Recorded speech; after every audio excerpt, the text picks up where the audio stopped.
Hey everybody, I hope you guys are healthy and safe. So this is the Poco M3. This is the newest phone from Xiaomi's sub-brand that just got launched a few minutes ago before this video went live. So I gotta say up front, I don't know the official price of this phone as of the time of me filming this video, but by the time you're watching this, the price will be public, so I'll have it in the description below. But it's really hard to evaluate this phone without knowing the price because this is not a premium flagship phone. The components here are a little bit more modest. But despite that, you still have a pretty lively and large 6.5-inch display.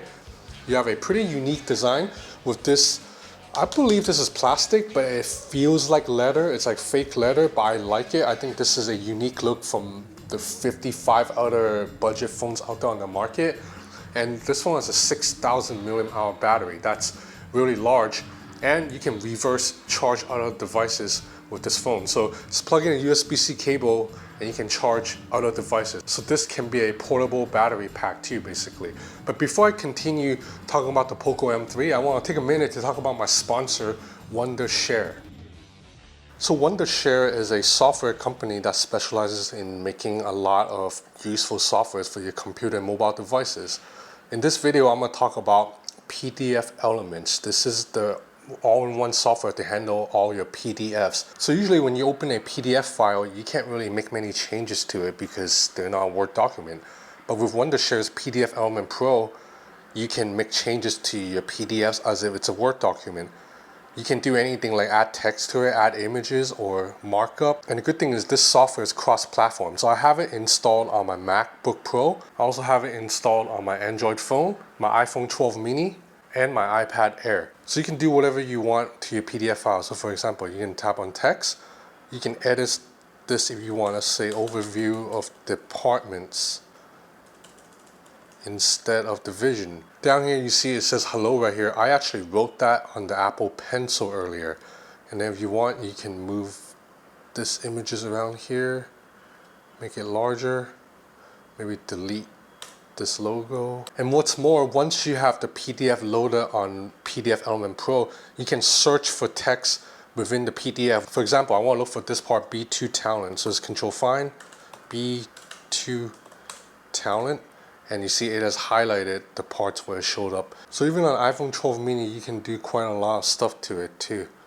So earlier I took a picture of this receipt and I'm able to mark it up, maybe put a stamp on it that says approved. So this is useful if you handle expenses and finances for your company. Now the iOS app is even better on the iPad Pro or iPad Air because it supports Apple Pencil. Now for my viewers right now, I have a link in the description that will give you 50% off the software. So if you're interested, if you do a lot of work with PDF files, you might want to check it out.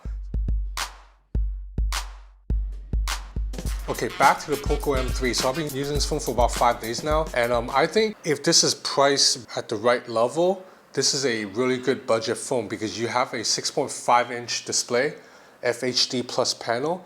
The water drop notch is a little bit outdated looking, but otherwise this is a pretty nice looking panel. Maximum brightness is okay. If I put it against the sun, it's slightly hard to see. Now, despite the fact that this is a budget phone, you do get stereo speakers. And they sound quite loud and full.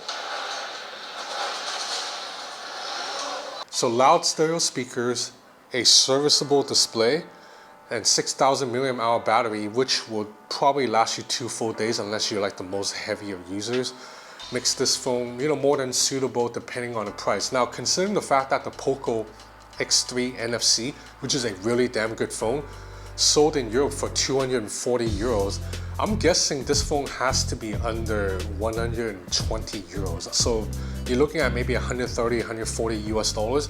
It could be lower actually. So I think if it's under that price, then I don't think you can nitpick too much about the build quality of this device. Now the Snapdragon 669 on here, it's a relatively capable chipset. You can still play most games at high graphics setting without suffering from frame rate drops.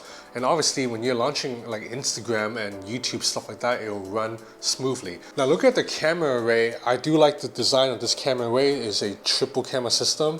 The main camera, 48 megapixels, is actually quite good during the day. But at night, it suffers quite a lot. You're gonna have to turn on night mode. But the good news is when you have night mode on, photos at night look serviceable, particularly for this price range.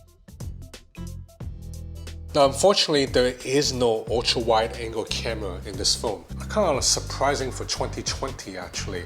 The other two cameras on here are just a 2 megapixel macro lens and a 2 megapixel depth sensor.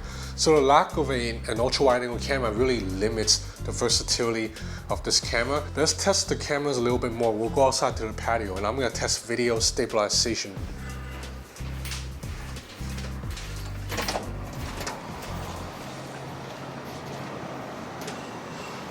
Okay, so video performance tops out at 1080/30. You can't shoot any higher than that.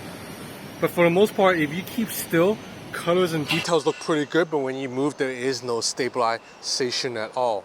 But ultimately, until I know the price of the Poco M3, it's really hard to give a final evaluation. I would say if this phone is over $150 US, it is not worth it, because you might as well get a Poco X3 NFC for just another $80, $90 on top of that. But if this phone's under 150, let's say if it's 140, 130, then I would say it's a reasonable deal. But if it's even lower than that, let's say if it's 110 euro or 99 euro even, then this would be a pretty good deal if you're someone on a tight budget who just wants a phone that will work and get the job done with respectable software. Because this phone runs MIUI 12 on top of Android 11. You know, all the animations and everything are pretty nice, pretty clean. This is only a 60 Hz panel, so it does not zip around. But for the most part, this is better software than you would get from those really budget Shenzhen brands like Doogie or Liegu. So anyway, that's about it for this quick look at the Poco M3. Again, I'll have the price in the description below whenever Xiaomi announces it. If you're interested in more content like this, or keeping up to date with all the latest gadgets, please subscribe to my channel or follow me on Instagram at Ben's Gadget Reviews. That's it for now. Thanks for watching.